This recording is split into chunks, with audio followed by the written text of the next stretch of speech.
Hello friends, so once again welcome to my YouTube channel. So today here we will discuss about the diagnosis of pregnancy, जो कि बहुत ही important topic है हमारे gynaecology and obstetric subject में. तो particular diagnosis of pregnancy मतलब क्या होता है कि how we will rule out the different stages of the pregnancy, और you can say how we will rule out the different trimester wise sign and symptoms. Okay, so this is nothing but our diagnosis of pregnancy. Diagnosis मतलब the ruling out. Okay, that is rule out of your the pregnancy time period, or you can say which trimester is going on by following a kind of measuring, or you can say by understanding the different signs and symptoms of the particular pregnant woman. तो diagnosis of pregnancy particular थोड़ा सा लेंदी topic है, थोड़ा सा हम इसको fast एक बार overview करेंगे. बट जहाँ पे इंपॉर्टेंट पॉइंट होता है I will definitely explain that particular point in detail. Okay, so let's begin our today's class without wasting our too much time. So ये देखिए, फर्स्ट ऑफ ऑल आपको screen के ऊपर शो हो रहा है कि बहुत सारे पर्टिकुलर वेज रहते हैं एक पर्टिकुलर प्रेगनेंसी को डिटेक्ट करने के लिए या फिर रूल आउट करने के लिए. तो first of all female is pregnant और नॉट. तो ये देखिए बहुत ही इंपॉर्टेंट और यू कैन से फेमस जो प्रेगा न्यूज़ रहता है, जो कि अनुष्का शर्मा ये देखिए एडवर्टाइज कर रही है. तो पर्टिकुलर ये आप देख सकते हो कि ऐसा कुछ स्ट्रिप वगैरह रहता है. यहाँ पे क्या होता है कि एक पर्टिकुलर यूरिन का ड्रॉप डालना पड़ता है, और जिसकी वजह से क्या होता है कि यहाँ पे डबल अगर पैरेलल लाइन अगर आता है, definitely suggest the female get pregnant. Okay, और फीमेल इज प्रेग्नेंट. तो Prega news that is one step urine HCG pregnancy test. तो मॉर्निंग यूरिन हम लेते हैं, यूजुअली मॉर्निंग यूरिन लेते हैं. थोड़े से लिटिल ड्रॉप ऑफ वाटर जो होता है यूरिन का निकल जाने के बाद हम जो पर्टिकुलर यूरिन होता है उनके कुछ एक दो ड्रॉप यहाँ पे पर्टिकुलर स्ट्रिप पर डालते हैं, और डेफिनेटली अगर ऐसा डबल पैरेलल आता है तो it suggest the our pregnancy is possible, pregnant the female get is pregnant. Okay, बहुत सारे ब्लड टेस्ट भी है कि मतलब अल्टीमेटली यूरिन में क्या रहता है, यूरिन में वो एससीजी हार्मोन रहता है, ह्यूमन कोरियोनिक गोनाडोट्रोपिन हार्मोन रहता है. और वो पर्टिकुलर हार्मोन अगर प्रेगनेंसी है तो डेफिनेटली इसकी वजह से ही प्रोड्यूस होता है. जब प्लेसेंटा फॉर्म होता है तो प्लेसेंटा जब फॉर्म हो जाता है तो वहाँ पे प्लेसेंटा सीक्रेट करता है एससीजी हार्मोन. बट अभी अल्टीमेटली अगर प्रेगनेंसी है और जो ब्लास्टोसिट होते हैं या फिर जो साइटोट्रोफोब्लास्ट या फिर सिंसिटोट्रोफोब्लास्ट के जो सेल्स होते हैं ना, दे सीक्रेट दिस एससीजी. तो अल्टीमेटली अगर ये साइटोट्रोफोब्लास्ट का फॉर्मेशन या फिर ओरिजिन अगर होता है तो डेफिनेटली वहाँ पे क्या होता है कि एससीजी हार्मोन प्रोड्यूस होती है बॉडी में. तो एससीजी अगर कोई भी हार्मोन अगर प्रोड्यूस होता है तो अल्टीमेटली वो क्या होता है, वो सर्कुलेशन में जाता है. सर्कुलेशन अल्टीमेटली किडनी में जाता है. किडनी में बहुत सारे हार्मोन, बहुत सारे एंजाइम्स वगैरह रहते हैं, एंड अल्टीमेटली वो क्या होते हैं यूरिनेशन के थ्रू बाहर जाते हैं. तो वही हार्मोन हम क्या कर रहे हैं, फाइंड आउट कर रहे हैं in the urine. And ultimately अगर वो हार्मोन हमारे यूरिन में या फिर पर्टिकुलर फीमेल के अगर यूरिन में रहता है तो definitely it suggest the female is pregnant. Okay, blood test में अल्टीमेटली वो भी वही सजेस्ट होता है कि blood HCG test. Okay, blood HCG test मतलब वही कि ब्लड मतलब जो हार्मोन हमें एससीजी मिला यूरिन में, वही हार्मोन हमें क्या मिलता है पर्टिकुलर ब्लड में मिलता है. ओके, हम अलग अलग स्टेजेस देखेंगे, अलग अलग particular trimester wise we will discuss the sign and symptoms. Don't worry, we will discuss the one by one. तो ये देखिए आपको फर्स्ट एक कंपाइल किया हुआ है कि फर्स्ट ट्राइमेस्टर फर्स्ट 12 वीक्स को बोलते हैं, सेकेंड ट्राइमेस्टर हमारा 13 to 28 वीक्स बोलते हैं, लास्ट ट्राइमेस्टर हमारा क्या होता है 29 to 40 वीक्स हम बोलते हैं. तो ये हमारा क्या है, trimester wise we have divided this particular weeks. Okay, first trimester first 12 weeks, second trimester 13 to 28 weeks, and last trimester is 29 to 40 weeks. जैसा कि आप यहाँ पे देख सकते हो, लास्ट ट्राइमेस्टर में अल्टीमेटली 29 to 40 वीक्स जो बताया गया है, लेकिन जो पर्टिकुलर डिलीवरी का जो टाइम पीरियड होता है अगर बिफोर 37 होता है तो that suggest the preterm delivery. After 37 weeks होता है, after 37 and before 40 that suggest our term delivery, and after 42 weeks अगर होता है it suggest the post term delivery. और उससे जो एसोसिएटेड जो चाइल्ड होते हैं that is called as the preterm child, term child और पोस्ट टर्म चाइल्ड. ओके, तो डिलीवरी का जो मोस्ट अप्रोप्रिएट जो टाइम पीरियड बताया गया वो लास्ट ट्राइमेस्टर में बताया गया है. जो प्रीटर्म डिलीवरीज होती है या फिर बिफोर 37 वीक्स होता है, एक पर्टिकुलर गायनेकोलॉजिस्ट या फिर ऑब्स्टेट्रिशियन जो हमारे होते हैं वो एज जो पर्टिकुलर जो टाइम पीरियड बताया गया है, ओके, टर्म पीरियड जो बताया गया 37 वीक्स के बियॉन्ड पर्टिकुलर प्रेगनेंसी का जाना, ये क्या करते हैं कि ऑब्स्टेट्रिशियन पर्टिकुलर बहुत सारे वेज के थ्रू क्या करते हैं कि प्रेगनेंसी फॉरवर्ड जाए. Okay, it should beyond 37 weeks. तो लेकिन ऐसे बहुत सारे सिचुएशन रहते हैं कि जहाँ पे इमरजेंसी क्या होते हैं, वहाँ पे particular delivery is required during kind of emergency hypertension अगर आ गया, या फिर female is particular convulsion attack आ रहा है उसको, तो वहाँ पे सीजरियन डिलीवरी वगैरह करके वहाँ पे डिलीवरी होती है. तो बिफोर 37 वीक्स भी हो सकता है, प्रीटर्म डिलीवरी बोलते हैं. और जो पर्टिकुलर हमारे after 37 before 40 that is called term delivery and after 42 that is called as a post term delivery. तो ये देखिए मैंने आपको बता दिया। Next you can see the particular diagram. First trimester 0 to 12 weeks, second trimester 13 to 28 weeks and third trimester that is called as 29 to 40 weeks. Each trimester wise हम देखेंगे कौन कौन से सिम्टम्स, कौन कौन से साइंस फीमेल्स के ऊपर विजिबल होते हैं या फिर शो होते हैं, एंड अकॉर्डिंग टू दैट कौन कौन से ऐसे मतलब बोलते हैं ना कि टेस्ट हैं कि वो पर्टिकुलर ट्राइमेस्टर को वो क्या करेगा, रूल आउट करेगा, वो भी हम यहाँ पे करके डिस्कस करेंगे। तो सब्जेक्टिव सिम्टम्स मतलब सब्जेक्टिव मतलब यहाँ पे सब्जेक्ट कौन है, patient. Patient is in symptoms और कौन patient, female, okay not male. Female patient is here subject and उस पर्टिकुलर फीमेल में कौन कौन से ऐसे सिम्टम्स वो हमें क्या करेगी, पर्टिकुलर सजेस्ट करेगी और यू कैन से वो कंप्लेंट करेगी, that is called as subjective symptoms. Objective science, objective science means क्या होगा कि हम उसे फाइंड आउट करेंगे, ओके। ऑब्जेक्टिव मतलब क्या है, objective means we have to rule out that particular science, okay, or you can say particular points, that is called as a objective science. Then immunological test and ultrasonography, अलग अलग जो कुछ criteria रहेंगे कि जो हमने साइन एंड सिम्टम्स देखा है वो हमें कब मिलेगा और किसके थ्रू मिलेगा, कौन से टेस्ट के थ्रू मिलेगा, वो हम यहाँ पे क्या करेंगे अलग अलग ट्राइमेस्टर वाइज हम जब डिस्कस करेंगे तो डेफिनेटली हम उसको एक्सप्लेन करेंगे, ओके। ये देखिए फर्स्ट ट्राइमेस्टर हम कंटिन्यू करेंगे। फर्स्ट ट्राइमेस्टर में फर्स्ट जो सिम्टम है फीमेल का, जो फर्स्ट सिम्टम्स है वो है क्या है, अमेनोरिया, ओके। मेनोरिया का एब्सेंट होना यानी कि cessation of bleeding, that is called as amenorrhoea. जो रेगुलर मेंस्ट्रुअल साइकिल जो होती है वो particular cessation of regular menstrual cycle, that is called as amenorrhoea, okay. तो as soon as pregnancy is confirmed और फीमेल गेट प्रेग्नेंट, उसके बाद क्या होता है, particular cessation of menstrual cycle होता है और उसके बाद क्या होता है, पर्टिकुलर जो ब्लीडिंग होती है, साइक्लिक ब्लीडिंग जो होती है वो उनका स्टॉप हो जाता है या फिर वो सीज हो जाती है, वो उनका स्टॉप हो जाता है। तो cessation of bleeding, cyclic bleeding में occur up to 12 weeks in some women. किसकी वजह से होता है, क्योंकि प्लेसेंटा साइन है, जब ब्लास्टोसिस्ट क्या होता है, पेनिट्रेशन होता है इनटू द एंडोमेट्रियम, तो उस पर्टिकुलर पेनिट्रेशन में क्या होता है कि during that particular penetration of that particular blastocyst into the endometrium, वहां पे जो बहुत सारे ब्लड वेसल्स होते हैं उनका रप्चर होता है, तो वही प्लेसेंटा साइन इन्हें हम बोलते हैं।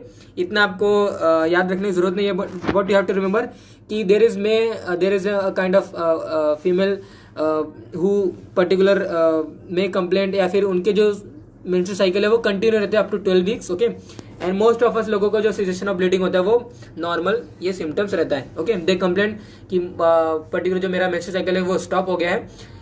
तो वो स्टॉप क्यों होता है, मैंने आपको बताया कि प्रोजेस्टेरोन हार्मोन ब्लड में बढ़ जाता है और ब्लड में बढ़ जाने के बाद जो उसका नॉर्मल मैकेनिज्म होता है, गोनाडोट्रोपिन रिलीजिंग हार्मोन का हाइपोथैलेमस जो सिगरेट करता है वो उसको क्या करते हैं, निगेटिव फीडबैक देते हैं।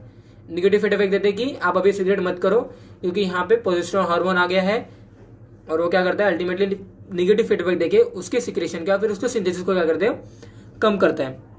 और जब FSH और LH अगर सिंथेसिस नहीं होगा, उसका सिक्रेशन ही नहीं होगा, तो डेफिनेटली फर्दर ओव्यूलेशन या फिर फर्दर कुछ नहीं होगा। ओव्यूलेशन नहीं हो तो definitely it suggest our particular cessation of menstrual cycle. तो cessation of bleeding menstrual cycle जो है वो कुछ फीमेल्स में एब्सेंट हो सकता है, कुछ में हो सकता है, okay. And particular such bleeding is usually scanty. जो भी कुछ फीमेल्स में जो ब्लीडिंग नॉर्मल उनके टाइम पीरियड में जो ब्लीडिंग होती है, okay, that bleeding is scanty lasting for a shorter duration. उनका जो नॉर्मल टाइम 6 to 7 डे रहता है, बट यूजुअली ये क्या होगा 3 to 4 day, 2 to 3 day, okay, ऐसा कुछ इनवेरिएबल टाइम पीरियड में आएगा and for a shorter duration only, that is nothing but our amenorrhoea. तो रफली correspond with the date of expected period, जब उनके टाइम पीरियड्स के जो डेट रहते हैं उसी डेट पे क्या होता है पर्टिकुलर पीरियड रहता है। Then next symptoms particular complaint the females, that is nothing but morning sickness, nausea and vomiting. First trimester में बहुत ही ये देखे जाने वाला हमारा क्या है सिम्टम्स है, ओके। यूजुअली जो प्राइमरी ग्रेविडा होते हैं जिनकी फर्स्ट प्रेगनेंसी होती है, ओके, उनके लाइफ की जो फर्स्ट प्रेगनेंसी होती है उस पर्टिकुलर फीमेल को ज्यादा ये नॉजिया एंड वोमिटिंग क्या होता है फीलिंग होता है, फिर वो ज्यादा कंप्लेंट करते हैं। तो अगेन ये प्रोजेस्टेरोन हार्मोन की वजह से होता है। प्रोजेस्टेरोन हार्मोन पर्टिकुलर बॉडी में जब एक हायर लेवल में बढ़ना स्टार्ट होता है तो definitely nausea and vomiting feeling वगैरह होती है। And present in about 70% cases, more often in first pregnancy than in further, okay. It usually appears soon following the missed period and rarely lasts beyond 16 weeks. So 16 weeks तक ये nausea and vomiting feeling हो सकती है, and इसीलिए हम particular nausea and vomiting feeling ये first trimester में होती है, हमें ये नॉलेज का पता होने के बाद हम क्या करते हैं कि जो आयरन जो एंड फॉलिक एसिड जो हम देते हैं ना फीमेल को, वो हम फर्स्ट ट्राइमेस्टर के बाद देते हैं. We will suggest or we will particular give the iron and folic acid tablet to pregnant women during their pregnancy after first trimester, because जो आयरन और फॉलिक एसिड डेफिनेटली वो क्या करता है, नॉजिया एंड वोमिटिंग उसका क्या है, adverse effect है. तो इसमें वो एडवर्स इफेक्ट और एग्रीवेट हो सकता है, इसीलिए हम फर्स्ट ट्राइमेस्टर में उसको नहीं देते हैं उस particular iron and folic acid के टैबलेट. आफ्टर या फिर beyond first trimester we will refer to give that particular tablets. और वो टैबलेट देना जरूरी होता है क्योंकि अनीमिया के बहुत सारे केसेस वगैरह है, और अनीमिया अगर फीमेल अगर रहती है, अनीमिक अगर फीमेल अगर रहती है, तो डेफिनेटली इससे प्रीटर्म डिलीवरी भी पॉसिबल ही होता है. Preterm delivery means congenital problem होगा या फिर कुछ पर्टिकुलर लिम्स प्रॉब्लम, बहुत सारे ऐसे प्रॉब्लम्स बताए गए. प्रीटर्म डिलीवरी में प्रॉपर मैचुरेशन नहीं होता है उनके ऑर्गन्स का, इसलिए प्रीटर्म डिलीवरी हमेशा प्रीटर्म डिलीवरी से मोर्टिलिटी रेट, मॉर्बिडिटी रेट भी बहुत ज़्यादा हाई होता है. तो इसको अवॉइड करते हैं. Obstetrician always avoid this particular preterm delivery. तो अल्टीमेटली नॉजिया एंड वोमिटिंग हम बात कर रहे थे. तो नॉजिया एंड वोमिटिंग जो होता है फर्स्ट ट्राइमेस्टर में बहुत ही ज़्यादा एग्रीवेट हो जाता है. 70% केसेस में होता है.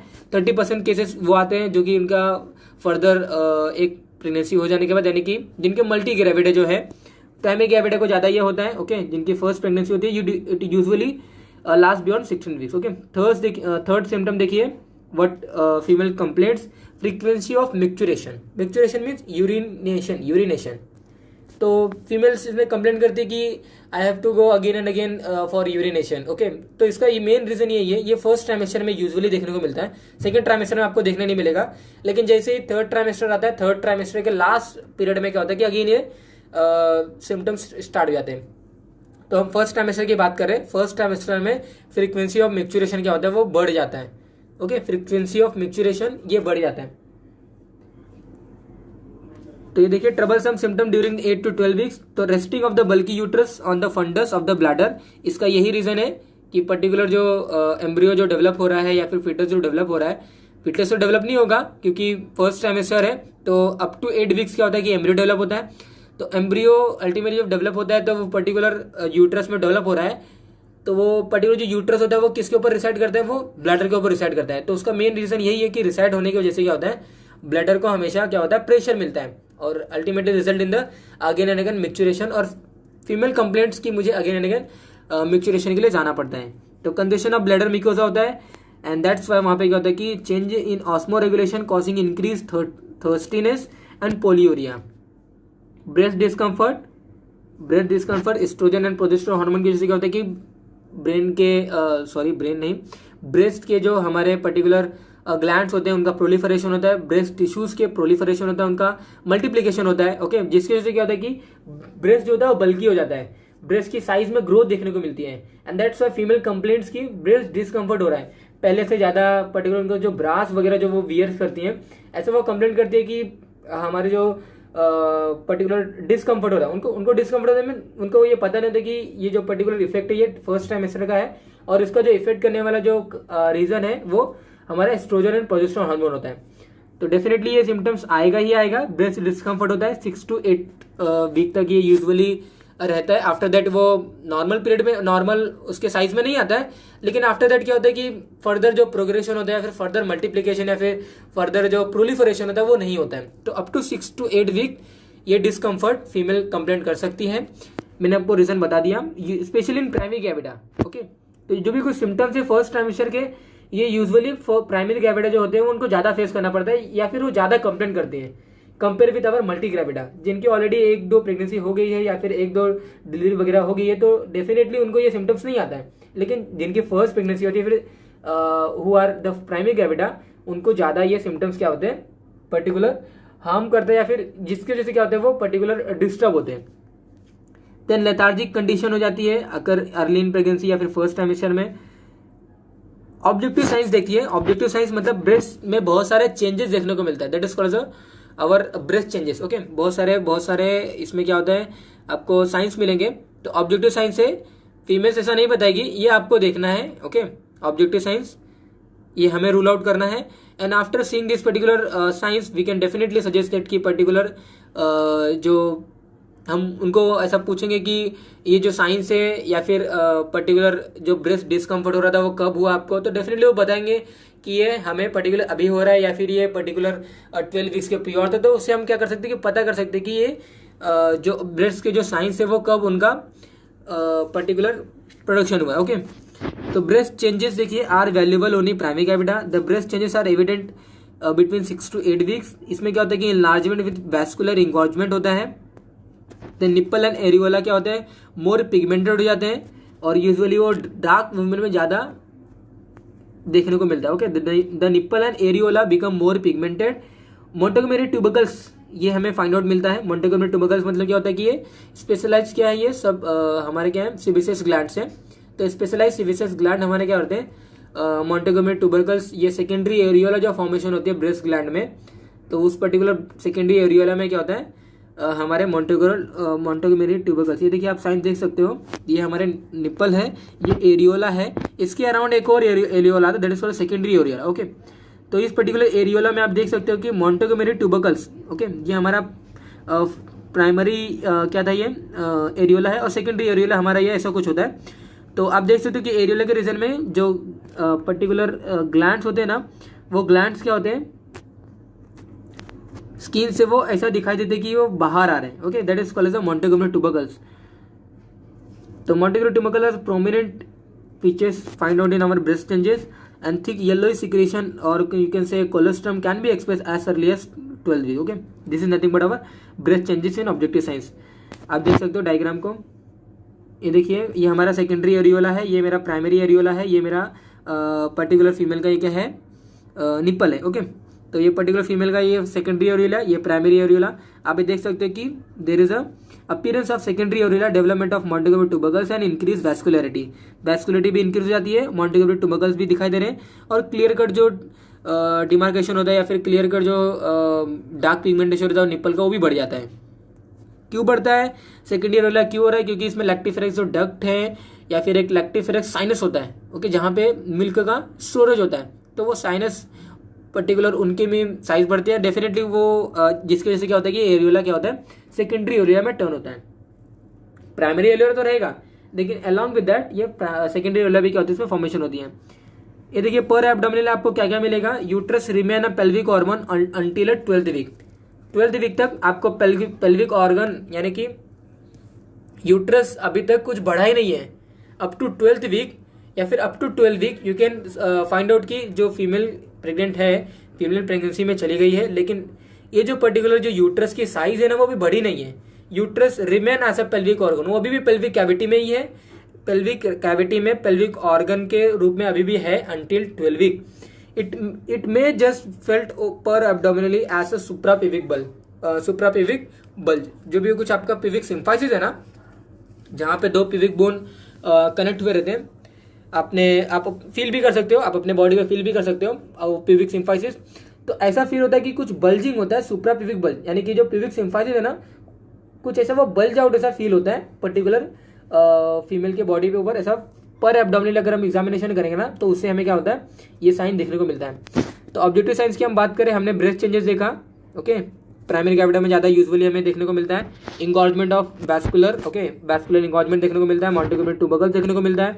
There is a formation of secondary areola, there is a dark pigmentation of the nipple, okay, there is a Montgomery tubercles, vascularity of breast get increases, there is a increase change in size of the breast, okay, as well. पर abdominal मैंने आपको बताया कि सुप्रापिविक bulge देखने को मिलता है और जो pelvic organ uterus remain as a pelvic organ until 12 week. Okay, then pelvic changes की अगर बात करें, the pelvic changes are diverse and appear at a different period. तो पेल्विक चेंजेस में आप देख सकते हो, पेल्विक चेंजेस मीन्स अगर हम पर वजाइनली अगर एग्जामिनेशन करेंगे ना उस पर्टिकुलर प्रेग्नेंट लेडी का, अगर हम पर वजाइनली अगर एग्जामिनेशन करेंगे ना तो we will come to conclusion कि बहुत सारे साइंस देखने को मिलता है। तो वजाइनल साइन देखिए, कैडेविक साइन एंड ओसियंडर साइन, ये हमारे क्या वजाइनल साइन है। It is a dusky hue of the vestibule and anterior vaginal wall visible at about 8th week of pregnancy. The discoloration is due to the vascular congestion. तो dusky ह्यू या फिर जो आप बोल सकते हो कि पर्टिकुलर फीमेल तो नहीं बताएगी, डेफिनेटली फीमेल नहीं बताएगी कि ये ऑब्जेक्टिव साइंस है।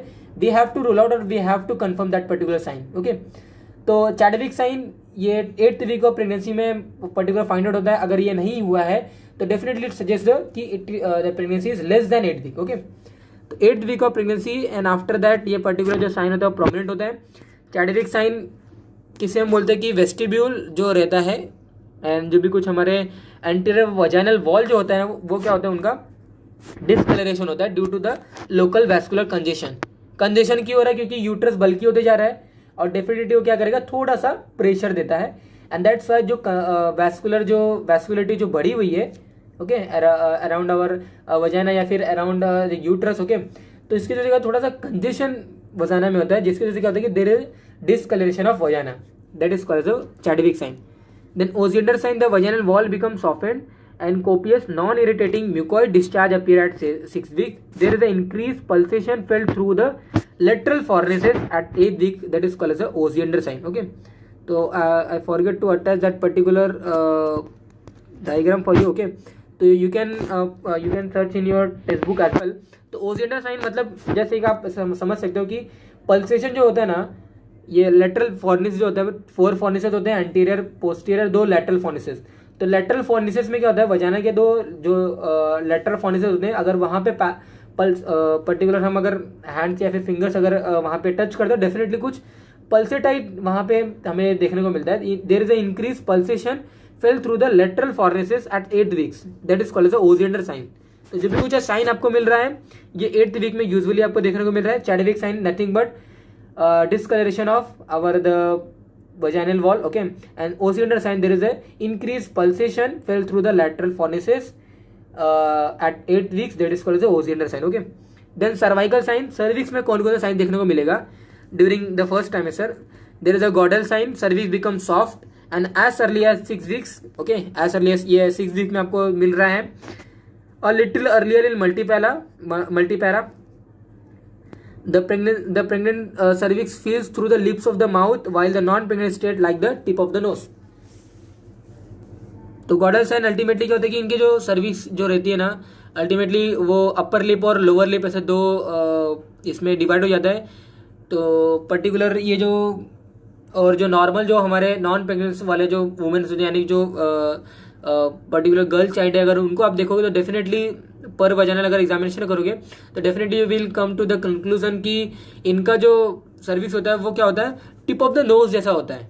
और जो हमारे प्रेगनेंसी के जो टाइम प्रेग्नेंट वुमेन का जो सर्विस होता है वो लिप ऑफ द माउथ की तरह रहता है। ओके, जैसे लिप ऑफ द माउथ जैसा माउथ जैसा रहता है अपर लिप और lower lip, in that same way cervix ऐसा विजुअलाइज होता है। On speculum examination there is a bluish discolouration of cervix, there is called as a Goodell sign. तो Chadwick sign मैंने आपको बताया discolouration of vaginal wall, Osiander sign increase pulsation of the at fornices, then cervical sign में हम discuss कर रहे हैं गॉडल sign. गॉडल sign मतलब क्या होता है कि bluish discolouration of the cervix.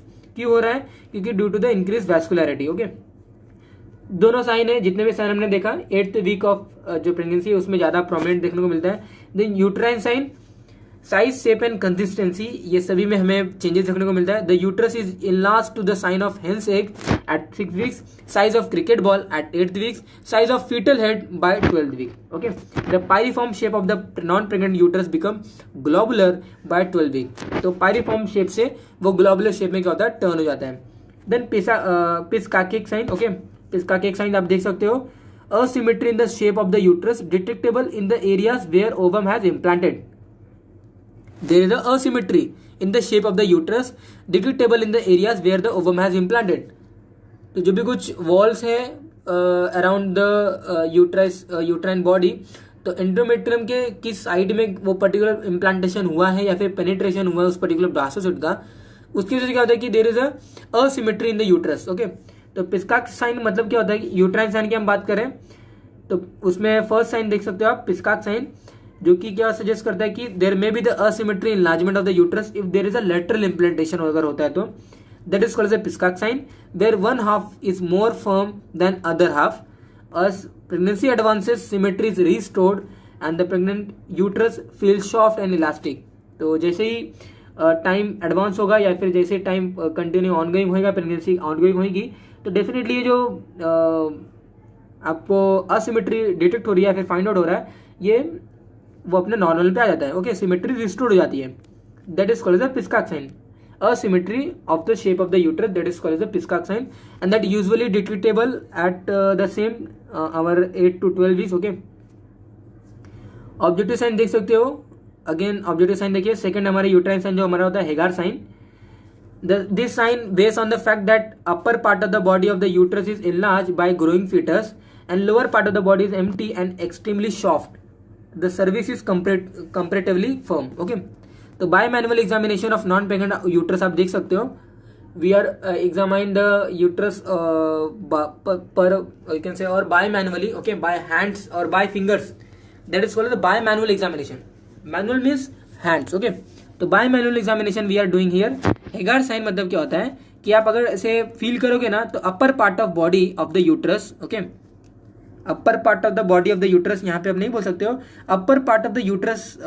ऐसा ये देखिए, या upper part of the body of the uterus आप देख सकते हो. यहाँ पे ये क्या है, बाय मैनुअली हमने यहाँ पे देख रहे हैं. और हमारा एक्सटर्नली जो हमारा सेकंड हैंड है हम थोड़ा सा फिल्टर कर रहे हैं. Okay, we are filtering the you can say consistency, or you can say particular which shape has uterus attained, or you can say there is a softness or hardness is there or not. Okay, तो upper part of the body अगर हम filter करते हैं या फिर feel करते हैं तो यहाँ पे इनलार्जमेंट थोड़ा देखने को मिलता है. Lower part of the body जो होता है वो थोड़ा सा एम्प्टी एंड एक्सट्रीमली सॉफ्ट देखने को मिलता है. Okay, then cervix is comparatively firm.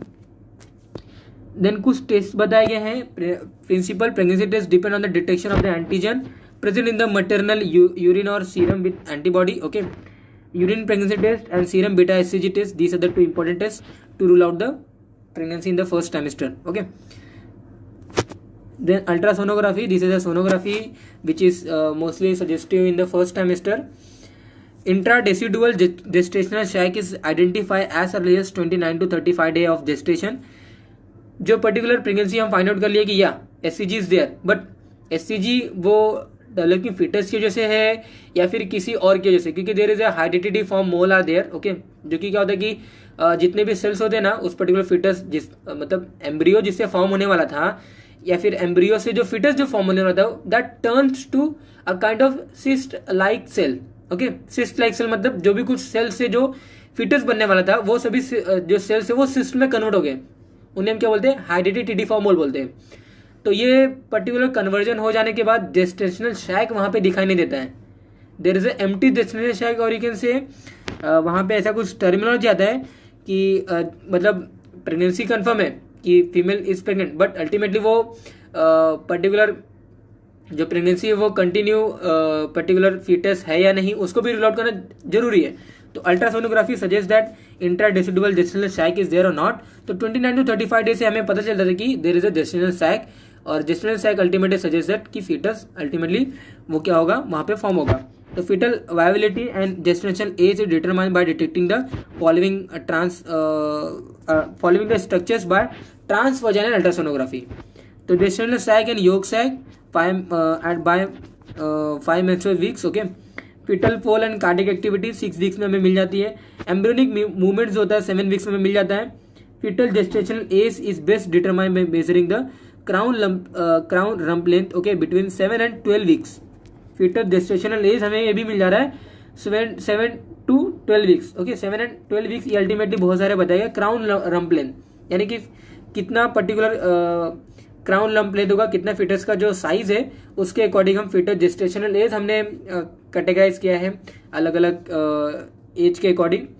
तो क्राउन रम्प लेंथ के बेसिस पे हम क्या करते हैं, जेस्टेशनल एज को हम रूल आउट कर सकते हैं.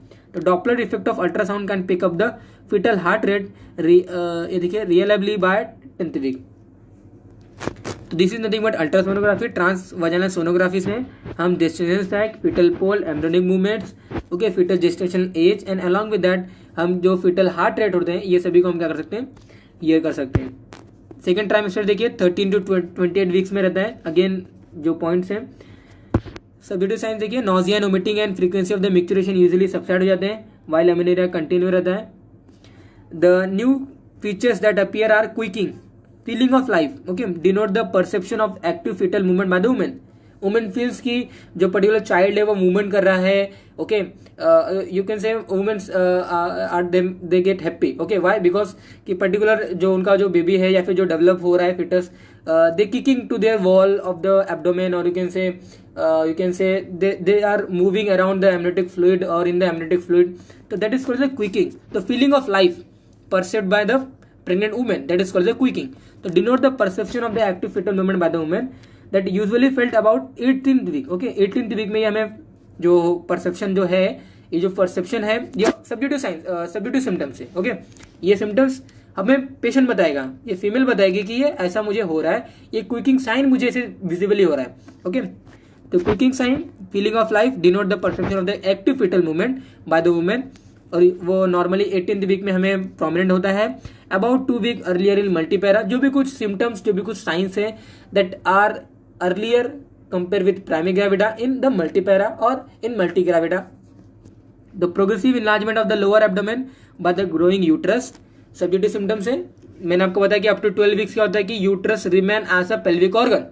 ओके, पेल्विक ऑर्गन या फिर पेल्विक कैविटी में ही यूट्रस रहता है, लेकिन एज 12 वीक पासेस और एज प्रेगनेंसी पासेस, तो उसके बाद क्या होता है कि जो एब्डोमिनल जो साइज होती है या फिर uterus become abdominal organ. Okay, rather than pelvic organ. तो progressive enlargement of the lower abdomen by the growing uterus. Then ये देखिए ऑब्जेक्टिव साइंस. ऑब्जेक्टिव साइड में देख सकते हो chloasma, pigmentation of the over the forehead and cheek में appear at about 24th week. ये क्लोज्मा है. देर इज मतलब जो फीमेल का जो फेस होता है वो बहुत ही बैड हो जाता है. Bad means there is you can say discolouration और pigmentation of the skin of the face. Okay, that is called the chloasma. 24th week में ये यूजुअली हमें देखने को मिलता है. ब्रेस्ट चेंजेस जो हमने फर्स्ट टाइम इसमें डिस्कस किया था, ये देखिए breast are more enlarge with prominent vein under the skin. Secondary areola usually appear at about 20th week. Okay, जो हमने फर्स्ट ट्राइमेस्टर में देखा था वहां पे प्राइमरी हमारा क्या होता है, एरियोला रहता है. प्राइमरी एरियोला में क्या होता है, मोंटेगोमी ट्यूबरकल्स हमें देखने को मिलता है. सेकेंड ट्राइमेस्टर में आपको सेकेंडरी एरियोला में देखने को मिल रहा है, usually appear at about 20th week. And Montgomery tubercle are prominent and extend to the secondary areola. जैसे मैंने आपको बताया फर्स्ट वो प्राइमरी एरियोला में आता है एंड अल्टीमेटली सेकेंडरी एरियोला के पास भी वहां पे क्या होता है, वो उनका रीच होता है. Okay, then colostrum become thick and yellowish by 16th week. Variable degree of striae में visible with advancing weeks. Striae मतलब क्या होता है कि मतलब अभी क्या हो रहा है कि फीमेल का जो एब्डोमेन है ना क्या है उसको मतलब एडवांस हो रहा है. ओके, फीमेल के जो यूट्रस है वो एज अभी वो क्या होने वाला है, एब्डोमिनल ऑर्गन होने वाला है. तो डेफिनेटली एब्डोमिनल ऑर्गन्स वो मतलब एब्डोमिनल कैविटी के टुवर्ड्स जा रहा है, तो वो क्या करेगा, एब्डोमिनल जो फीमेल का जो एब्डोमेन होगा उनके मसल को क्या करेगा, स्ट्रेच करेगा. तो stretching of the muscle of the abdomen that is called striae. Okay, there is a linea nigra. Okay, there is a kind of different you can say signs we will discuss here, don't worry. But यहाँ पे मैं आपको बता दूं कि particular stray मतलब क्या होता है कि there is a you can say stretching of the abdominal muscle that is called striae. Okay, तो ये देख सकते हो आप, क्लोज्मा आपको दिख रहा है, पिगमेंटेशन आपको दिख रहा है पर्टिकुलर फीमेल के फेस के ऊपर. ये पिगमेंटेशन बहुत ही बैड, फीमेल कंप्लेन करते हैं कि माय फेस जो भी कुछ रहता है that go particular bad. Okay, as my pregnancy is going on. तो पर्टिकुलर उन्हें हमें बताना पड़ता है कि ये पर्टिकुलर सजेस्टिव सिम्टम्स है या फिर ये पर्टिकुलर आपको रहेगा for a certain period of time after pregnancy और after delivery it will automatically gone off. ये हमें उनको बताना पड़ता है. Now you can see the particular areolas Montgomery tubercles. Okay, and the further pigmentation there is a seen at 16 weeks. तो 6 to 8 weeks normally ऐसा कुछ रहता है और 16 वीक आप देख सकते हो ये सेकेंडरी एरियोला कंटिन्यू फॉर्म हो रहा है. तो raise Montgomery tubercles 6 to 8 weeks और 16 वीक में there is the further pigmentation of the breast gland. Okay, और ब्रेस्ट निपल. एब्डोमिनल एग्जामिनेशन अगर हम करेंगे तो ये हमारे ऑब्जेक्टिव साइंस है. ऑब्जेक्टिव साइंस में हमने क्लोज्मा देखा, ब्रेस्ट चेंजेस देखा. नाउ द एब्डोमिनल एग्जामिनेशन के थ्रू हम देखेंगे, ये देखिए मैं इसी की बात कर रहा था, ये लीनिया निग्रा है, linear pigmented zone, linea nigra extending from the symphysis pubis. ये देखिए यहाँ पे हमारा प्यूबिक सिम्फाइसिस होता है, यहाँ से लेकर ये झाइफी स्टर्नम है ना. ओके, स्टर्नल कार्टिलेज जो हमारे रहते हैं झाइफी स्टर्नम, इन्हें हम क्या बोलते हैं, झाइफी स्टर्नम बोलते हैं. झाइफी स्टर्नम मतलब स्टर्नम का lowest most part of the particular sternum. Okay, that is called xiphisternum. तो प्यूबिक सिम्फाइसिस झाइफी स्टर्नम ये पूरा क्या होता है, एक लाइन की तरह एक साइन होता है that is called linea nigra, जो कि extend from the symphysis pubis to external cartilage और xiphisternum. Okay, and appear कब होता है, 20th वीक में होता है. हम 30 to 28 वीक की बात करें तो इसीलिए ये सब हम क्या कर रहे हैं, साइंस की बात करें। इसलिए आप देख सकते हो बोथ पिंक एंड वाइट, ये क्या सजेस्ट करते हैं कि ये एब्डोमिनल मसल क्या हो रहे हैं, स्ट्रेच हो रहे हैं। तो ये हमारे क्या है, stretching, due to the stretching of muscle ये क्या होते हैं हमारे स्ट्रे हमें देखने को मिलता है। लीनियर निगर आप देख सकते हो, अगेन एक पर्टिकुलर डायग्राम में मैंने स्पेशली यहाँ पे किया है, ये प्रियोर ऐसा कुछ रहता है एंड आफ्टर दैट वो फर्दर उनका क्या होता है, प्रोग्रेशन होता है। तो linea nigra pubic symphysis to navel या फिर अम्बिलिकस तक रहता है, बाद में फर्दर वहाँ पे भी चले जाता है। ये हमारा स्ट्रे गैविडम है, जैसे आप देख सकते हो, due to the stretching of the muscle, abdominal muscle की वजह से क्या होता है कि ये बहुत सारे मसल जो होते हैं, मसल प्रोटीन जो होते हैं, मसल फाइबर होते हैं, उनका ब्रेकिंग होता है एंड दैट्स वाई ये साइंस हमें देखने को मिलता है, that is called the striae gravidarum. Okay, objective sign में देखिए अगेन हम डिस्कस कर रहे हैं पैल्पेशन। तो एब्डोमिनल एग्जामिनेशन हम बात कर रहे हैं, एब्डोमिनल एग्जामिनेशन में हमने इंस्पेक्ट किया पर्टिकुलर एब्डोमेन को, हमने क्या किया, इंस्पेक्ट किया। We have inspect the particular abdomen of the pregnant woman. तो आफ्टर द इंस्पेक्शन हमने देखा कि लीनियर निगरा है, देन स्ट्रे गैविडम है। देन अगर हम पैल्पेट करेंगे तो ऐसा हमें फील होगा, देखिए fundal height is increase with progressive enlargement of the uterus. The following formula is there which usually guide for the purpose. ये देखिए, the height of the uterus is midway between the symphysis pubis and umbilicus at 16 weeks. I will again repeat the same statement. The height of the uterus is midway between the symphysis pubis and umbilicus. ये देखिए, ये हमारा क्या है, pubic symphysis है और ये क्या है, ये अम्बिलिकस है। तो इसके मिडवे में कब होगा, at 16 weeks. The height of the uterus is midway between the symphysis pubis and umbilicus. तो इसका मिडवे जो रहेगा 16 वीक में क्या होगा, वो पर्टिकुलर फाइंड आउट होगा। यहाँ पे जो the level of the fundus uteri at different weeks, तो ये पर्टिकुलर डायग्राम मैंने गूगल से कलेक्ट किया था। तो आप जैसे देख सकते हो यहाँ पे, the height of the uterus is midway between the symphysis pubis and umbilicus at 16 weeks, at the level of umbilicus at 24 weeks. Okay, जैसे आप देख सकते हो कुछ यहाँ पे जो मार्किंग्स है, ये जो 16 वीक बताया गया है कुछ ऐसे यहाँ पे आएगा। ओके, एंड 24 वीक में ये हमारा क्या आएगा, 24 वीक में एट अम्बिलिकस वो पहुंच जाता है यूट्रस की साइज या फिर fundal height. And at the junction of the lower third and upper two third, lower third and upper two third मतलब ये स्टर्नल जो ज़ाइफी स्टर्नम है हमारा, ओके, यहाँ से लेकर जो अम्बिलिकस को अगर हम उसको थर्ड या फिर एक you can say particular 3 region में अगर डिवाइड करेंगे तो लोअर 1/3 एंड अपर 2/3 के मिडवे जो होगा एट 28th वीक को क्या करेगा, सजेस्ट करेगा। ओके, ये देख सकते हो, at the junction of lower third and upper 2/3 of the distance between the umbilicus and sternal cartilage xiphi sternum at 28th week.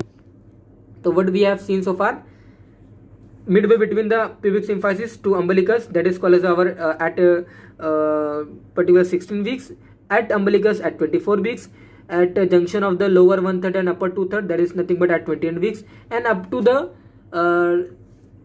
xiphi sternum, that is nothing but our 37 weeks. Okay, 37 weeks के बाद particular अगर labour का period नहीं आता या फिर labour अगर या फिर डिलीवरी के जो साइंस रहते हैं जिन्हें हम लेबर्स बोलते हैं, ओके, तो अगर नहीं आता है तो डेफिनेटली जो अम्नियोटिक फ्लूइड होता है ना वो कम होना स्टार्ट हो जाता है, जिसकी वजह से क्या होता है कि जो फीटल हाइट या फिर फंडल हाइट जो अटेन हुई थी ना वो भी कम होना स्टार्ट हो जाता है। एंड दैट्स वाई 40 वीक्स जो आपको मिलेगा ना, 40 वीक्स कम कहाँ मिलेगा आपको, वो particular lower 2/3 and upper 1/3, okay, आपको उसके मिड पे पॉइंट पे मिलेगा जो कि 32 वीक्स सजेस्ट करता है। तो कहने का मतलब वो ये कि आफ्टर 36 वीक्स या फिर आफ्टर 37 वीक्स अगर further there is a pregnancy या फिर further there is a weeks, okay, तो डेफिनेटली उनका क्या होता है कि एमनियोटिक फ्लूइड कम होता है। एमनियोटिक फ्लूइड कम होने की वजह से क्या होता है कि फंडल हाइट जो होती है वो अगेन वो कम होना स्टार्ट हो जाता है। तो 40 वीक्स फंडल हाइट की साइज कहाँ पे होगी, जो कि 36 वीक की जो 32 वीक्स की जो साइज थी फंडल हाइट वो वहां पे पहुंच जाती है। Okay, now you can see the external ballottement. तो बेलॉटमेंट एग्जामिनेशन यहाँ पे या तो external ballottement you can find out, ये बेलॉटमेंट है मतलब अगर यहाँ से अगर पुशअप करते हैं, okay, push up means not push up अपना एक्सरसाइज वाला पुशअप नहीं, अगर यहाँ से हम पुश करते हैं तो डेफिनेटली ऐसा पर्टिकुलर हम बेबी को पुश करते तो डेफिनेटली ऐसे यहाँ पे फील होता है कि there is a something is coming in my side, तो that suggest external ballottement. Okay, एक इंटरनल बेलॉटमेंट होता है कि मतलब पर वजनली हम या फिर बाय मैनुअली हम क्या करते हैं, फिंगर्स को इंसर्ट करके एक जो सर्विक्स होता है वहां पे थोड़ा सा ऐसे अपर सिमुलेट करते हैं और ऐसा फील होता है कि या there is a rebound of the fetus. Okay, there is a rebound of the fetus मतलब फिटस ऊपर जाता है एंड बाद में वो नीचे आता है, there is a rebound of the fetus, जो कि क्या बोलते हैं उन्हें, इंटरनल बेलाटमेंट बोलते हैं। External ballottement and internal ballottement, that is a ballottement examination. The uterus feels soft and elastic and become ovoid in shape. Braxton Hicks contraction are evident. Then देखिए या palpation of the fetal parts can be felt at 20th week, helps to identify the presentation and position of the fetus in later weeks. Okay, presentation cephalic है क्या या फिर वो particular bridge presentation है, ये हम फाइंड आउट करते हैं palpation of fetal parts से। लेकिन ये 20 वीक वाला ये इतना एक्यूरेट नहीं होता है। I have seen so many reports at 20 week या फिर एट 24th वीक। तो अर्लियर क्या होता है कि वो ब्रिज प्रेजेंटेशन में रहता है, ड्यूरिंग द डिलीवरी क्या होता है कि सिफेलिक में नॉर्मली आ जाता है। देन एक्सटर्नल बेलाटमेंट मैंने आपको बता दिया, 20 वीक में ये नॉर्मली में देखने को मिलता है। Fetus is relatively smaller than the volume of the amniotic fluid, external ballottement. Then auscultation से what you will find over during the abdominal examination, the fetal heart sound आपको मिलेगा 18 to 20 वीक्स में आपको मिलना स्टार्ट होगा। अगर आपको जल्दी सुनना है तो आप डॉपलर से सुन सकते हो। ओके, पर वजनली आप डॉपलर वगैरह से सुन सकते हो। लेकिन अगर आपको फिटोस्कोप से सुना है तो डेफिनेटली आपको टाइम वेट करना पड़ेगा और 18 to 20 वीक्स में आपको ये पर्टिकुलर देखने को मिलेगा, फिटल हार्ट साउंड सुनने को मिलेगा। The rate varies 110 to 160 beat per minute. Uterine souffle soft growing and systolic murmur heard low down at the side of the uterus, and the sound is synchronous with the maternal pulse is due to the increase in blood flow through the dilated uterine vessels। तो uterine सफल मतलब क्या कि uterus की size बढ़ रही है, abdominal की साइज बढ़ रही है, मतलब यूट्रस में जो एम्ब्रियो है, यूट्रस में जो फीटस है, अल्टीमेटली वो डेवलप हो रहा है, उनकी ग्रोथ हो रही है। तो उनकी ग्रोथ होने के लिए जो भी कुछ ब्लड वेसल्स जो सप्लाई हो रहे थे यूट्रस को, वो उनके में क्या होता है कि there is a increase vascularity at the uterus. तो वैस्कुलरिटी बढ़ने की वजह से क्या होता है कि अगर पर एब्डोमिनल अगर हम ऊपर से अगर फेल्ट करेंगे, ऑस्कल्ट करेंगे, तो डेफिनेटली ऐसा मिलेगा कि देयर यूट्राइन सफल, और you can say there is a kind of sound. अगर हम पर एब्डोमिनल अगर देखते हैं तो definitely that is suggest the uterine souffle. तो फ्यूनिक और fetal souffle is due to the rush of blood through the umbilical arteries. It is soft blowing murmur synchronous with the fetal heart sound, that is called as a fetal souffle. तो uterine souffle, fetal souffle and fetal heart sound we can auscult due to the or under the auscultation in the abdominal examination। auscultation आप देख सकते हैं, particular auscult किया जा रहा है। Objective sign देखिए again, fourth vaginal examination, the bluish discoloration of the vulva, vagina and cervix is much more evident, so also there is a softening of the cervix। जो भी कुछ हमने ऑसिंडर साइन, चैडविक साइन, गॉडर साइन जो हमने देखा, वो क्या होता है कि मोर प्रोमिनेंट हो जाता है during the second trimester. Investigation देखिए, sonography, routine sonography at 18 to 20 weeks is necessary, और ये बहुत ही जरूरी होता है क्योंकि ये एनॉमली सोनोग्राफी नहीं हम बोलते हैं, 18 to 20 वीक्स ये एनॉमली सोनोग्राफी होता है। Permit detail survey of a fetal anatomy, placenta localization and the integrity of the cervical canal. 18 to 20 weeks में सोनोग्राफी मस्ट होता है। अगर 18 to 20 वीक्स में सोनोग्राफी अगर नहीं किया तो कंजेनिटल प्रॉब्लम होगा तो वो पता नहीं चलेगा, या फिर फिटल में कोई अबनॉर्मलिटी है तो वो भी पता नहीं चलेगा। तो जो बोलते हैं ना कि एनॉमली सोनोग्राफी 18 to 20 वीक्स ये बहुत ही इंपॉर्टेंट सोनोग्राफी होती है। अगर female fail to do this sonography at this period तो डेफिनेटली कंजेनिटल प्रॉब्लम या फिर जो भी कुछ प्रॉब्लम फिटस को है वो रूल आउट नहीं होंगे, और ड्यूरिंग द डिलीवरी या फिर during the late pregnancy we will come to the this changes, जिसकी वजह से क्या होता है कि अबॉर्शन या फिर जो पर्टिकुलर जो हमारे इंड्यूस अबॉर्शन होता है वो हम नहीं करा सकते हैं, क्योंकि there is a certain limitation, और during the there is a legal abortion. तो उस लीगल अबॉर्शन के पीरियड में हम पर्टिकुलर अबॉर्शन करा सकते हैं, एंड दैट्स व्हाई ये anomaly scan is important. Okay, anomaly scan 18 to 20 weeks में होता है, और ये करना जरूरी होता है, क्योंकि अगर कोई एनोमलीज अगर फाइंड आउट होता है पर्टिकुलर बेबी में तो फीमेल अल्टीमेटली वहाँ पे वो कंक्लूजन आ सकती है, फिर फीमेल में decide for to about that particular child, क्योंकि डिलीवरी के बाद भी अगर वो चाइल्ड रहता है तो उसमें कंजेनिटल प्रॉब्लम होगा, या फिर वो particular just after the delivery अगर डेथ हो जाती है तो there is a wastage of that particular whole 9 month। तो उसको प्रिवेंट करने के लिए there is a anomaly scan is there. Okay, anomaly अगर फाइंड आउट होती है तो जो अबॉर्शन है वो इंड्यूस कर सकते हैं। तो integrity of the cervical canal हमें पूरा स्ट्रक्चर्स हमें मिल जाता है. There is a biparietal diameter BPD, head circumference, abdominal circumference, femur length. It is the most accurate when done between 12 and 20 weeks. Variation plus minus 8 day. 18 to 20 weeks there is a you can say anomaly scan. Okay, third trimester and last trimester आप देख सकते हो 29 to 40 weeks में रहता है. Okay, 29-40 weeks में हमारा duration, that is called last trimester.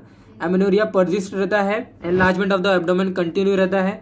Lightning at about 30th week specially in primary gravida they feels और दे सजेस्ट की लाइटनिंग मतलब जो हाइट बढ़ी हुई थी या फिर there is you can say diaphragm, जो हमारा डायफ्रागम होता है, पर्टिकुलर डायफ्रागम हमारा क्या होता है कि उसको प्रेशर मिलता है. प्रेशर मिलने की वजह से क्या होता है कि पर्टिकुलर लंग्स जो होते हैं, लंग्स में प्रॉपर अमाउंट ऑफ एयर हमें अंदर जाने को नहीं मिलता है. तो that is nothing but lightning. Lightning मतलब क्या होता है कि पर्टिकुलर यूट्रस की साइज 37 वीक 38 वीक तक क्या होती है एट जीफी स्टर्नम तक रहता है. लेकिन एज 38 वीक या फिर एज 39 या फिर 40 वीक में क्या होता है कि फीमेल्स कंप्लीट या फिर फीमेल सजेस्ट करती है कि या फिर फीमेल्स हमें पर्टिकुलर ये थिंग्स को बताती है कि उसके जो रेस्पिरेटरी जो डिस्ट्रेस था या फिर वो अगेन एंड अगेन जो रेस्पिरेटरी के लिए ट्रबल जो फेस कर रही थी वो भी ट्रबल कम हो गया है. ओके, तो लाइटनिंग मतलब क्या होता है कि ट्रबल जो रहता है या फिर जो डिस्कम्फर्ट था, रेस्पिरेटरी डिस्कम्फर्ट था, रेस्पिरेटरी जो डिस्ट्रेस था वो भी नॉर्मल हो गया. क्यों नॉर्मल हो गया? क्योंकि जो प्रेशर मिल रहा था वो डायफ्रागम की वजह से, डायफ्रागम पे प्रेशर मिल रहा था, fetal height compresses diaphragm. Okay, और जैसे ही डायफ्रागम अल्टीमेटली एलिवेट होता है लंग्स के ऊपर तो अल्टीमेटली क्या करता है वो लंग्स को कंप्रेस करता है. तो there is a respiratory discomfort female face करती है ड्यूरिंग द थर्ड ट्राइमेस्टर. लेकिन जैसे ही पर्टिकुलर हमारे थर्ड ट्राइमेस्टर का लास्ट पीरियड आता है या फिर 37 या फिर 40 वीक्स या फिर during this third trimester usually, उसमें क्या होता है कि पर्टिकुलर क्या होता है there is a lightening. Okay, तो at about 30th week specially in primary gravida sense of relief of the pressure, क्योंकि वहां से जो फिटल हाइट थी वो भी कम हो गई है, डायफ्रागम नॉर्मल पोजीशन पे आ गया है. ओके, और फिर जब डायफ्रागम नॉर्मल पे आ गया है तो लंग्स प्रॉपर शेप उसको अटेंड शेप अचीव हो गई है.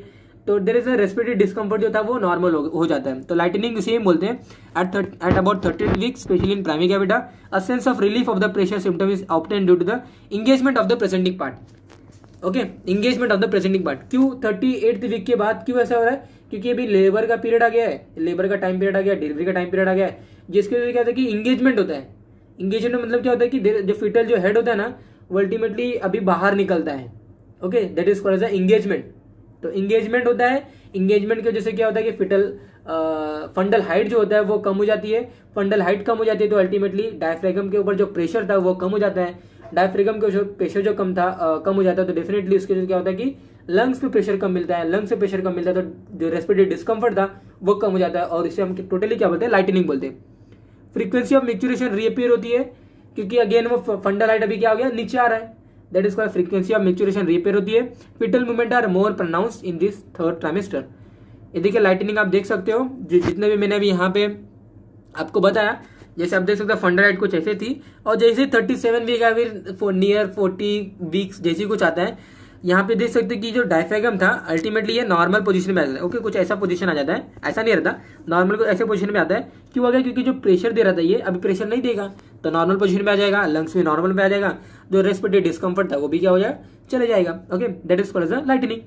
तो before and after okay lightening you can see. तो क्यों हो रहा है? क्योंकि there is a engagement of the fetal head. Objective sign देखिए, cutaneous changes are more prominent with the increase pigmentation. जो स्ट्रे ग्रेविडम या फिर लीनिया निग्रा वगैरह था ये बहुत ही प्रोमिनेंट हो जाता है. ये इसे हम क्यूटेनियस चेंजेस बोलते हैं. Uterine shape is changes from cylindrical to spherical beyond 36 week. Okay, then fundal height देखिए, the distance between the umbilicus and the external cartilage is divided into 3 parts, जैसे मैंने यहाँ पे बताया था. ओके, वो डायग्राम में हम दिखाते हैं अभी.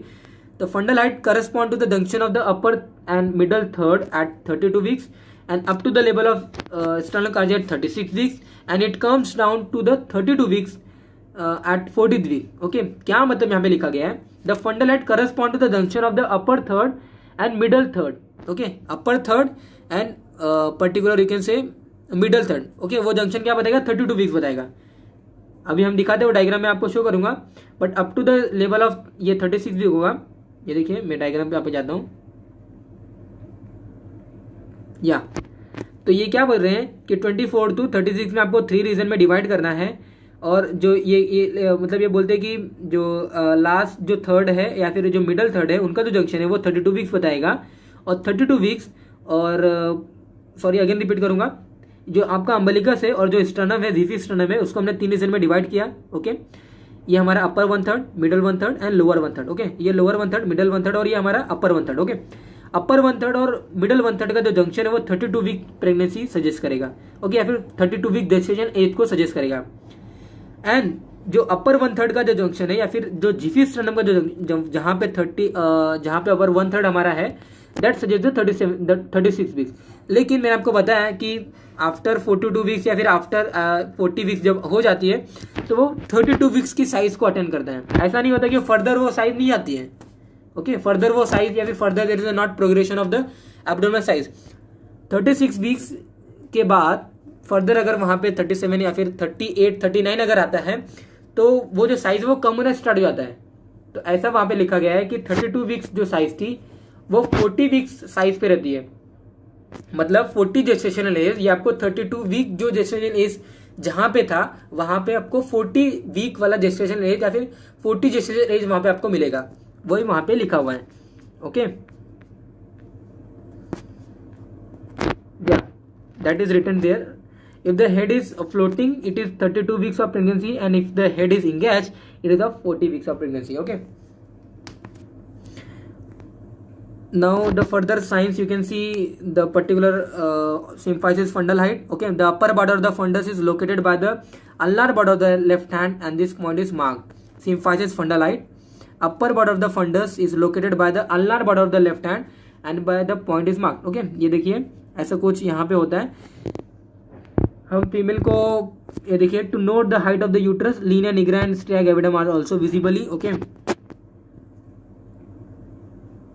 या यू कैन सी द या राइट साइड में पेशेंट के हम रहते हैं और राइट साइड से ये हमारा ये पर्टिकुलर लेडी का राइट हैंड है और लेफ्ट हैंड है। तो लेफ्ट हैंड का अल्नार बॉर्डर मतलब उसका medial part. Okay, ulnar border जो है हम उसके फंडल हाइट, जहां पे फंडल हाइट गया वहां तक हम देखते हैं।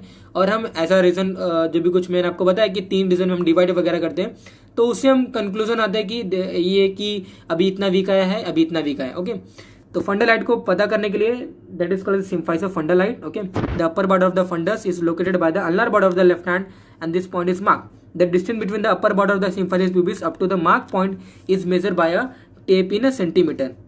Braxton Hicks contraction are more evident. Fetal movement easily felt होता है। Palpation of the fetal part ये मोर एविडेंट होता है, इजियर हो जाता है। एंड जो फीटल हार्ट साउंड है वो भी अल्टीमेटली दूर से सुनाई देने लगता है। Okay, fetal heart sound may not be audible in case of maternal obesity, polyhydramnios and occipito-posterior position और certainly in intrauterine death। अगर फीटल की डेथ हो चुकी है इंट्रायूट्राइन ही, और या फिर यू कैन से पॉलीहाइड्रोमिनस है या फिर ओबेसिटी है, मटरनल ओबेसिटी है, तो डेफिनेटली सभी कंडीशन में आपको फीटल हार्ट साउंड नहीं दिखाई देगा, क्योंकि फीटल डिस्ट्रेस है। और फीटल डिस्ट्रेस होता है तो अल्टीमेटली फीटल का जो सर्कुलेशन है वो प्रॉपर नहीं है, and that's why fetal heart sound is not audible particular in this conditions. Okay, तो that is all about our, you can see the particular signs मैंने आपको बताया of our the third trimester. जो भी कुछ sonographies वगैरह रहते तो हम नॉर्मली एब्डोमिनल सोनोग्राफी वगैरह से हम रूल आउट करते कि जो फीटल का कौन सा पोजीशन है, कौन सा उसके पर्टिकुलर फीटल पार्ट्स हैं। ओके, तो वी विल इंगेज वगैरह हुआ या नहीं हुआ है, हम सोनोग्राफी से वगैरह हम क्या करते हैं, फाइंड आउट करते हैं। तो there is 3 sonography is important. First trimester में इंपॉर्टेंट है, देन सेकंड ट्राइमेस्टर में हमारा 18 to 20 वीक्स में इंपॉर्टेंट है, देन थर्ड ट्राइमेस्टर में ड्यूरिंग डिलीवरी टाइम हम क्या करते हैं, एक वहाँ पे सोनोग्राफी निकालते हैं। क्यों निकालते हैं? क्योंकि अल्टीमेटली जो प्रेजेंटेशन है या फिर ब्रीच प्रेजेंटेशन है या फिर वो सिफेलिक प्रेजेंटेशन है, तो ब्रीच अगर रहता है तो we will opt for a caesarean है या फिर सी सेक्शन। ओके, अगर सिफेलिक रहता है तो सिफेलिक में हम नॉर्मल हिस्ट्री वगैरह पेशेंट की लेते हैं कि आपकी मतलब जो नॉर्मल आपको जो प्रीवियस डिलीवरी थी वो नॉर्मल थी या फिर सी सेक्शन थी। तो नॉर्मल अगर 2 सी सेक्शन हो गए तो हमें थर्ड वाला भी नॉर्मल सी सेक्शन करना पड़ेगा। लेकिन अगर पहले 1 सी सेक्शन हुआ है तो हम वजाइनल डिलीवरी भी कर सकते हैं। तो नॉर्मली हॉस्पिटल में अगर आप देखोगे तो full term normal vaginal delivery ऐसे केसेस में लिखा हुआ रहता है। तो लास्ट यहाँ पे टेस्ट में आप ऐड कर सकते हो, sonography test is more evident in the last third trimester. तो we have seen the diagnosis of pregnancy on the basis of the different trimester wise we have seen the signs and symptoms of the particular woman. Okay.